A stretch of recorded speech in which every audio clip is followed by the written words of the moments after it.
ज़रूरतों को आगे कर रहे हैं। हम कह रहे हैं कि इनको भी अपना हक मिलना चाहिए, और प्रधानमंत्री जी ने उसको एक टेक्निकल मुद्दा बता दिया।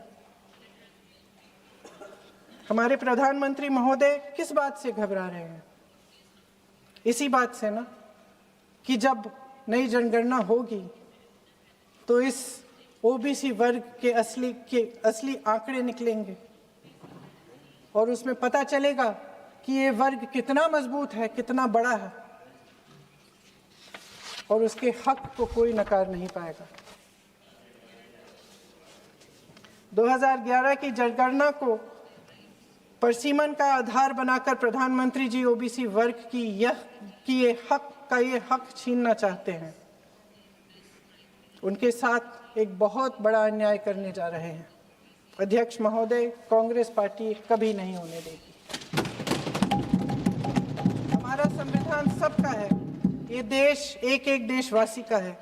किसी एक का हक छीनकर इसे नहीं चलाया जा सकता। इस विधेयक में सिर्फ यह अभाव नहीं है, एक और खतरनाक अभाव है। संसद का 50% विस्तार प्रस्तावित है, लेकिन इसके लिए कोई ठोस प्रक्रिया के बारे में एक भी शब्द नहीं लिखा है। आश्चर्य की बात यह है कि इतने बड़े परिवर्तन के नियम क्या होंगे, कैसे किया जाएगा, इसके बारे में पूरे विधेयक में एक भी शब्द नहीं है। महोदय, संसद में भारत के हर प्रदेश की भागीदारी 1971 में निश्चित तौर पर तय की गई थी और इसमें परिवर्तन लाने पर रोक लगाई गई थी, लेकिन इस विधेयक के तहत ये सब बदलने जा रहा है। आदरणीय प्रधानमंत्री महोदय जी और उनके अन्य मंत्रियों के खोखले आश्वासनों के बावजूद यह निश्चित है कि संसद में प्रदेशों के वजन का परिवर्तन किया जाएगा। हमारे लोकतंत्र की व्यवस्था में इतने बड़े परिवर्तन के लिए पूरी प्रक्रिया बनी हुई है, मगर इनकी योजना यही है कि प्रक्रिया को नकारा जाएगा।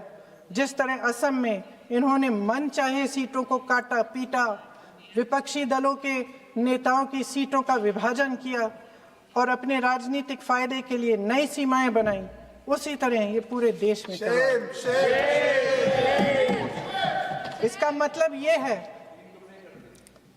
कि परसीमन आयोग में सरकार द्वारा चुने गए 3 जने इस पूरे देश के प्रदेशों का वजूद, देश के लोकतंत्र में उनकी भागीदारी और उनका महत्व तय करेंगे। लोकतंत्र को खत्म करने की शुरुआत तो इस सरकार ने चुनाव आयोग, न्यायपालिका, मीडिया और अन्य संस्थाओं पर अपना पूरा दबाव डालकर शुरू कर ही लिया था, मगर अब लोकतंत्र पर खुला वार होने जा रहा है। अगर ये विधेयक पारित होता है तो समझ लीजिए कि इस देश में लोकतंत्र खत्म हो जाएगा। अध्यक्ष महोदय, मौजूदा सरकार एक बार फिर इस देश की जनता की आंखों में धूल झोंकने का काम करके देश की अखंडता पर बहुत बड़ा हमला कर रही है। एक तरफ महिला आरक्षण की बड़ी बड़ी बातें, तो दूसरी तरफ गुप्त रूप से ओबीसी वर्ग का हक छीना जा रहा है और कुछ प्रदेशों की ताकत कम करके लोकतंत्र की धज्जियां उड़ाकर अगले चुनाव के लिए अपनी पार्टी की मजबूती का ढांचा बनाया जा रहा है। हंस रहे हैं गृह मंत्री जी, हंस रहे हैं। पूरी योजना बना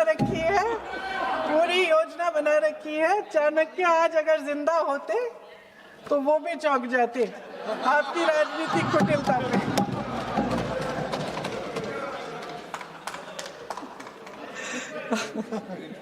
इन्होंने पूरी योजना बना रखी है। हंस रहे हैं, सहमत है मेरी बातों से। अचानक प्रदेशों में चुनाव के दौरान सदन की बैठक बुलाओ, कोई सर्वदलीय बैठक मत बुलाओ। विधेयक का प्रारूप सिर्फ एक दिन पहले सार्वजनिक कर लो ताकि विपक्ष को कोई मौका न मिले कि इस पे चर्चा कर ठीक ढंग से हो। मीडिया और पब्लिक में पहले से ही चर्चा शुरू कर लो कि मोदी जी एक बहुत बड़ा कदम उठाने वाले हैं महिलाओं के उत्थान के लिए। ये विपक्षी दल के जो नेता हैं कुछ समझते नहीं हैं, राष्ट्र के हित में कुछ करते नहीं हैं, विरोध करेंगे। बेचारे मोदी जी इतना बड़ा कदम उठाने वाले हैं, सबको इनका साथ देना चाहिए राजनीति से ऊपर उठकर, और ये कर करके विपक्ष को धर्म संकट में डाल दो। तरफ महिला आरक्षण